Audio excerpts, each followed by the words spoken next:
Grabe mga pare ko ngayon, yung sentro ng LA Lakers, pinagsasalpakan nga lang ang Pelicans maging si Zion Williamson ay hindi nakawala. Sino nga ba yan? Eto na mga pare ko, grabe ang nilalaro ngayon ng Los Angeles Lakers, pang number 2 na nga sila sa Western Conference NBA standings. At eto pa, hindi na nga kailangan ng bagong sentro ng LA Lakers dahil napakagandang chemistry yan na buo sa pagitan ni LeBron at ni Luka Doncic. At itong player pa ang center ng LA Lakers ngayon. Lahat ng yan ay pag-uusapan natin sa video na dapat pa talaga malaman kung talagang tunay kang Laker fan. Pero bago yan, like mo muna ang video, mag-subscribe at pindutin ang notification bell. Maraming salamat. Lakers ngayon mga pare ko ay talagang unstoppable, number 2 na nga sa Western Conference NBA standings. Maliban nga kay Lolo Lebron at Luka Doncic, grabe yung nabuong chemistry sa pagitan ni Luka, Lebron at ni Jackson Hayes, ang kasalukuyang sentro ngayon ng LA Lakers. Mukhang hindi na nga kailangan pa ng isang sentro kasi solid na ang nilalaro ngayon ni Hayes.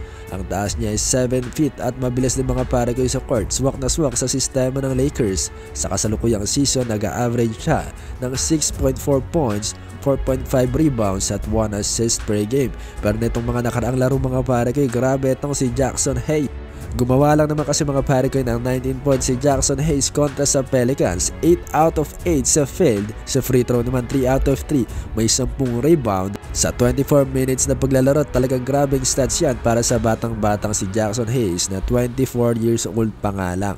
Mukhang may pumuno na at nag-step up sa kakulangan niya ng Lakers dahil naghahanap nga ang Lakers ngayon ng matinding sentro dahil nakuha nila na sentro na si Alex Len ay hindi nag-fit sa kanilang team. Kaya naman ngayon saktong-sakto na si Jackson Hayes. Mukhang hindi na dapat kumuha ang LA Lakers ng panibago pang sentro. Ito na nga ang hinihintay ng mga Laker fan, batang-batang sentro na si Jackson Hayes nag-step up para sa koponan. At grabe rin yung naging performance ni Luka Doncic. Gumaganda na nga yung laro ni Luka Doncic ngayon sa LA Lakers at si LeBron James mga pare ko. Matapos niya makuha ang 50,000 points, mukhang hindi nga talaga tumatanda itong si Lolo LeBron. Mas lalo pa nga lumakas ang Lakers sa pagdating ni Luka Doncic. Grabe yung chemistry niya kay LeBron. Lab ng dito, alley-oop doon. Grabe talaga yung chemistry ni Luka Doncic, ni LeBron James at ni Jackson Hayes. Talagang pinagsasalpakan yung mga players ng Pelicans maging si Zion Williamson wala nagawa dito kay Jackson Hayes. Grabe talaga dito, lab dunk dito, alley-oop doon. Grabing showtime na naman ang nabuo yung chemistry mga pare ko ni LeBron, Luka Doncic at ni Jackson. 10 na panalo at 2 talo nga lang ang nakuha nila sa kanilang huling 12 laban. Kaya kita mo talaga na powerhouse team na sila ngayon at nakaupo na nga sila sa pang number 2 spot sa Western Conference. Sa standings na nasa number 2 spot na sila, meron na ngayon na 39 na panalo ang LA Lakers. Talagang grabing energy ang dala nila sa court at mukhang ready na silang lumaban para sa championship. Kung tuloy-tuloy lang ang ganitong laro ni Hayes kasama sina Luka at LeBron, baka nga Lakers na ulit na maghari sa NBA.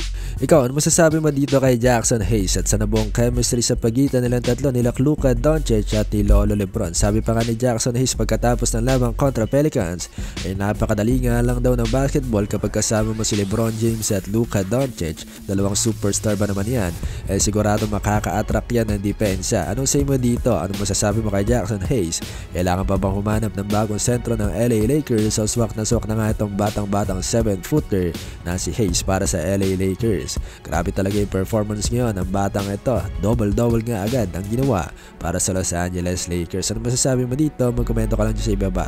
Like mo ang video kung nagustuhan mo, mag-subscribe at pindutin ang notification bell. Maraming salamat. Mag-subscribe na, lalong-lalo na kung totoong fan ka ng LA Lakers.